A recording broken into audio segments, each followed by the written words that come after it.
Assalamualaikum teman-teman, seperti biasa sebelum mulai Mimin mendoakan semoga teman-teman semua selalu dalam keadaan sehat walafiat. Oke, kali ini kita akan melanjutkan Martial Master versi novel bagian 2122.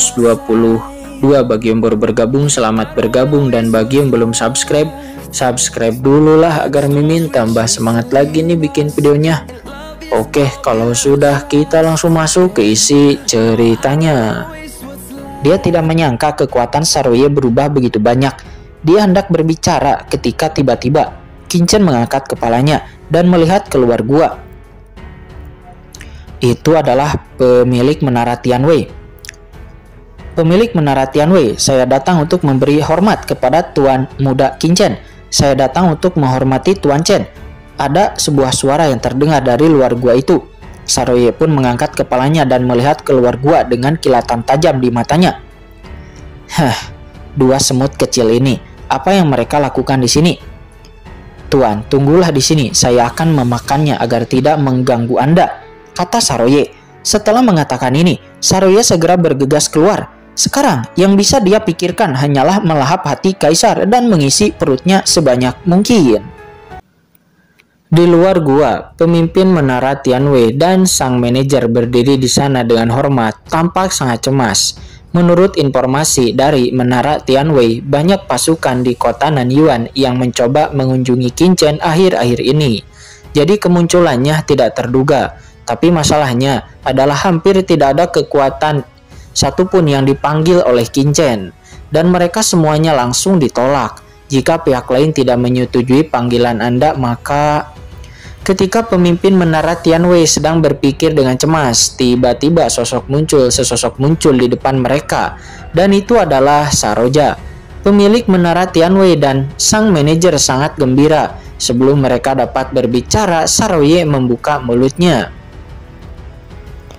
Ini dua semut kecil berani mengganggu tuanku.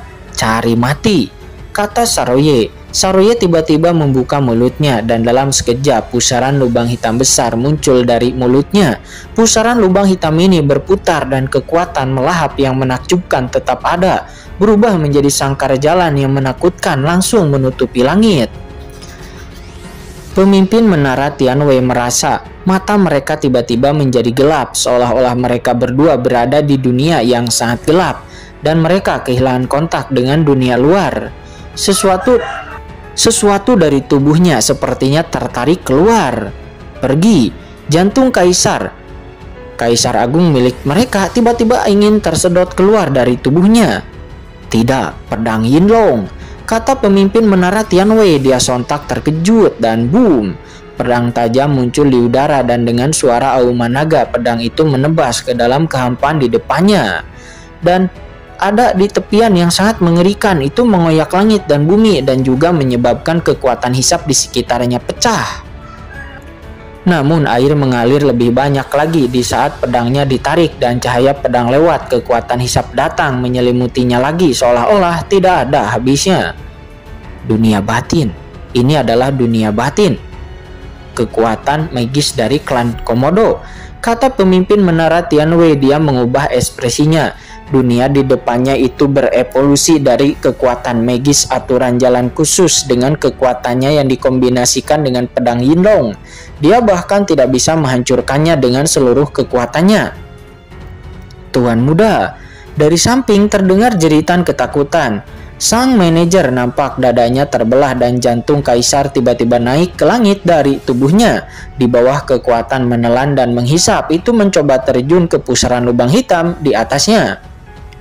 Pemimpin menara Tianwei melihat itu memiliki tingkat kultivasi Kaisar tahap akhir dan ditambah dengan senjata Kaisar tingkat atas.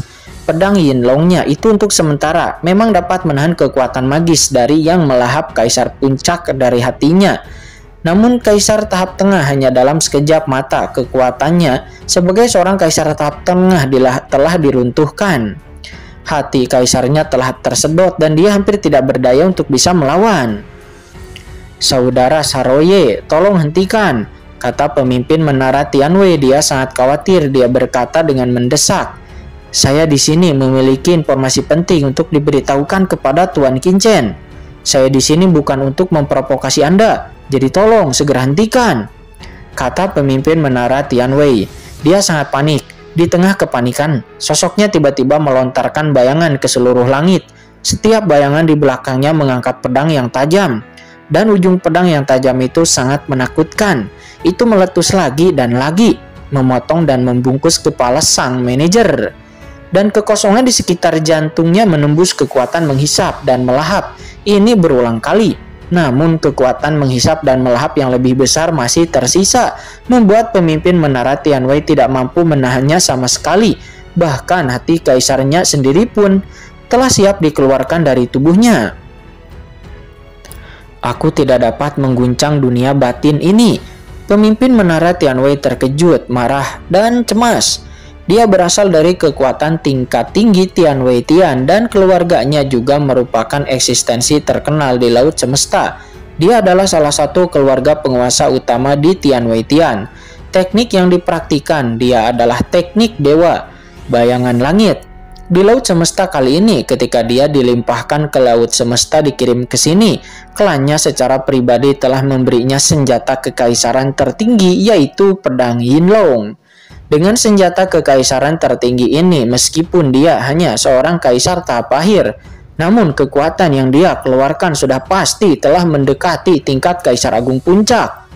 Akan tetapi sekarang dengan teknik pedang Yinlongnya yang tak tertandingi, dia hanya bisa memotong sebagian kekuatan aturan Dao di dunia batin Saroye. Akan tetapi dia tidak bisa untuk secara langsung menghancurkan dunia batin ini. Hal ini membuatnya sangat memahami teror dari klan Komodo. Dia telah meledakkan seluruh kemampuan keterampilan pedangnya yang bahkan ditumpahkan menghabiskan 30% sumbernya yang cukup untuk bisa melukai kaisar puncak rata-rata. Tapi Saroye ini seharusnya menjadi kaisar tahap akhir yang baru saja menerobos belum lama ini. Namun dia bahkan tidak bisa memecahkannya. Mendapati ini, pemimpin menara Tianwei terkejut. Dia langsung merasa sangat frustasi. Namun, terlebih lagi, ini adalah ketidakberdayaan. Sang manajernya, itu adalah pelayan yang telah bersama dirinya selama bertahun-tahun. Dirinya tidak pernah menyangka bahwa dia akan kehilangan hati kaisarnya di sini hari ini. Tuan Qinchen, saya menara Tianwei. Saya memiliki informasi penting untuk dilaporkan kepada Anda. Silahkan keluar dan temui saya, teriak pemimpin menara Tianwei, dan ledakan. Ketika melihat hati kaisar sang manajer hendak ditelan oleh Saroye, tiba-tiba suara acuh tak acuh bergema. Itu bergema di dunia batin yang gelap ini. Saroye, biarkan mereka masuk. Suara keras dan agung itu adalah suara Qinchen. Yah, baik tuan, kata Saroye. Dia menjawab dengan tergesa-gesa, dan hati kaisar milik sang manajer itu tertahan di depan mulut besarnya dengan godaan. Akan tetapi Saroye masih menolak, lalu menarik kekuatan magisnya dan dengan dingin mendengus. Kalian berdua, ikuti aku, kata Saroye, dan ledakan. Dunia gelap tak berujung di depannya tiba-tiba runtuh dan kembali normal. Pemimpin menara Tianwei dan sang manajer nampak berlumuran keringat dingin.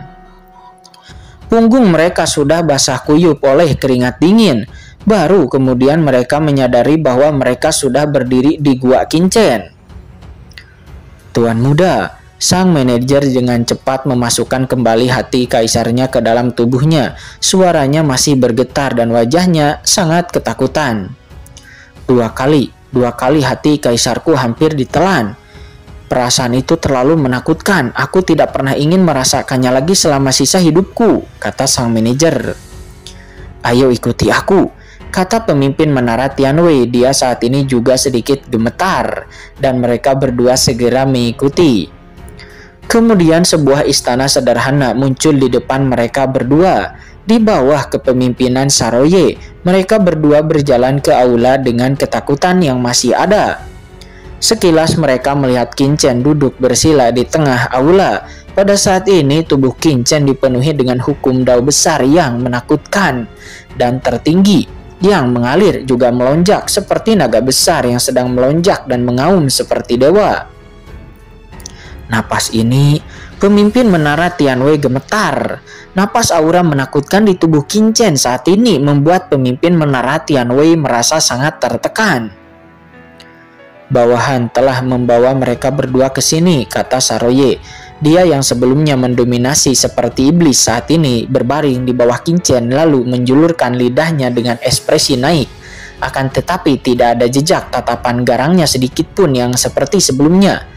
Dan gerakan ini seketika membuat mata pemimpin menara Tianwei menjadi semakin berkedut. Kalian berdua, aku dengar kalian ingin bertemu denganku. Apa alasannya? Kata Qin Chen. Dia membuka matanya dan menatap pemimpin menara Tianwei, kemudian ledakan. Pemimpin menara Tianwei dia ketika merasakan suara gemuruh di benaknya seolah-olah dia telah melihat runtuhnya kiamat dan kehancuran dunia. Dan sang manajer nampak juga roboh di tanah. Saudara Qin, tidak. Tuan senior, saya datang ke sini kali ini karena saya memiliki sesuatu yang penting untuk dilaporkan kepada Anda. Belum lama ini saya baru saja menerima pesan dari keluarga markas besar Tianwei Tian yang mengatakan bahwa ada pembunuh tingkat keos dari markas Tianwei Tian yang sedang menuju ke kota Nanyuan dan ingin menyerang Anda. Kata pemimpin menara Tianwei, dia tidak berani berbicara omong kosong dan buru-buru menyatakan tujuan kunjungannya. Apakah ada master kuat yang akan datang? Kata Saroye, dia gemetar di samping dan menatap Qin Chen dengan tergesa-gesa. Sementara Qin Chen dia memandang pemimpin menara Tianwei itu sambil setengah tersenyum. Ini adalah token panggilan dari keluarga saya. Silahkan Tuan Qin untuk melihatnya. Kata pemimpin menara Tianwei. Dia takut Qin Chen akan curiga, jadi dia buru-buru menyerahkan token panggilan keluarga sebelumnya. Dan seketika kesadaran Qin Chen melirik kepada token tersebut dan matanya langsung berkedip. Pembunuh tingkat keos Sage Agung Chu, kata Qin Chen. Dia mencibir dari sudut mulutnya. Sementara mata Saroye tiba-tiba melebar dan telinganya bergerak-gerak. Apa yang terjadi? Apakah akan ada master yang datang untuk membunuhmu? Kata Saroye, dia menjulurkan lidahnya dengan lebih gembira. Sementara Qin Chen dia memandang pemimpin menara Tianwei dengan acuh tak acuh. Berita ini seharusnya menjadi berita rahasia yang diturunkan kepada Anda oleh keluarga Anda, bukan? Saya tidak ingin bersiap untuk kedatangan pihak lain, akan tetapi saya tidak meminta Anda untuk membocorkan berita itu kepada saya. Mengapa Anda melakukan ini? Mendengar itu, pemimpin menara Tianwei memandang Qin Chen dan sepertinya telah mengambil keputusan. Dia menggertakkan gigi dan berkata, Senior, sebelumnya saya tidak bijaksana dan menyinggung senior. Alasan mengapa junior datang kali ini untuk memberitahu senior. Pertama, saya datang ingin menyelesaikan dendam dengan antara saya dan senior. Dan kedua, saya ingin senior agar merasa puas kepada saya dan agar junior terhindar dari ketidakpuasan senior karena masalah ini. Oh, Qin Chen dia memandang pemimpin menara Tianwei yang bernama Yu Xin sambil tersenyum. Oh, itu saja, tidak ada yang lain. Yang lainnya, Yu Xin alias pemimpin menara Tianwei mengangkat kepalanya dengan bingung. Kemudian Qin Chen berkata sambil tersenyum, saya pikir Anda ingin berteman baik dengan saya dan mempromosikan Anda dan keluarga Anda ke posisi tertinggi di markas besar Tianwei Tian di masa depan. Ah, ya, itu. Pemimpin menara Tianwei tercengang. Dia lalu memandang Qin Chen dan tiba-tiba sepertinya memahami sesuatu dan buru-buru berkata, ya, itulah maksud saya. Begitu dia selesai berbicara, tubuhnya mulai gemetar tanpa sadar naik ke posisi tertinggi di markas Tianwei Tian. Bukannya dia belum pernah memikirkan hal semacam ini sebelumnya. Akan tetapi, saat ini dia masih terlalu jauh dari tujuan ini. Namun ketika Qin Chen mengungkapkannya, pada saat ini hatinya tiba-tiba menjadi panas dan dia tiba-tiba melihat ke arah Saroye yang berdiri di samping. Setelah periode penyelidikan ini, dia telah mengetahui bahwa Saroye di depannya adalah keturunan langsung dari klan Komodo. Dan ketika dia pertama kali datang ke kota Nanyuan, Saroye hanyalah seorang kaisar puncak tahap awal waktu itu. dan mungkin dirinya bisa mengalahkan Saroye hanya dengan satu jari. Akan tetapi sekarang dalam waktu yang sangat singkat, Saroye tidak hanya menerobos ke ranah tahap akhir Kaisar Agung, tetapi dia juga hampir menelan hati Kaisar milik dirinya sendiri dengan sangat mudah. Sekarang sungguh peningkatan kekuatan ini dengan kecepatan yang sangat mencengangkan. Peningkatan kekuatan ini dengan kecepatan yang begitu cepat. Orang misterius kuat yang mana yang bisa menjadikan keturunan langsung klan Komodo menjadi pengikut dan bahkan membiarkan Sueli sang pemimpin Papilun abadi secara langsung memohon, dan bahkan membiarkan Raja Tianbei dari kerajaan Yong mengambil inisiatif untuk datang menemuinya. Dia bersedia mendukungnya dan juga ditambah pengaruh keluarga dari pasukan Tian Weitian. Memikirkannya saja sudah membuat darah di tubuh pemimpin Menara Tianwei mendidih. "Aku Yuxin ingin mengabdi kepada Anda, Tuan," kata pemimpin Menara Tianwei. Dia segera berlutut. "Bangunlah, aku tidak menjanjikan apapun padamu," kata Qin Chen. Dia memandang Yuxin di depannya dan berbicara dengan tenang. Dan begitu Qin Chen mengangkat tangannya, sebuah kekuatan yang menakutkan mengangkat Yuxin untuk berdiri.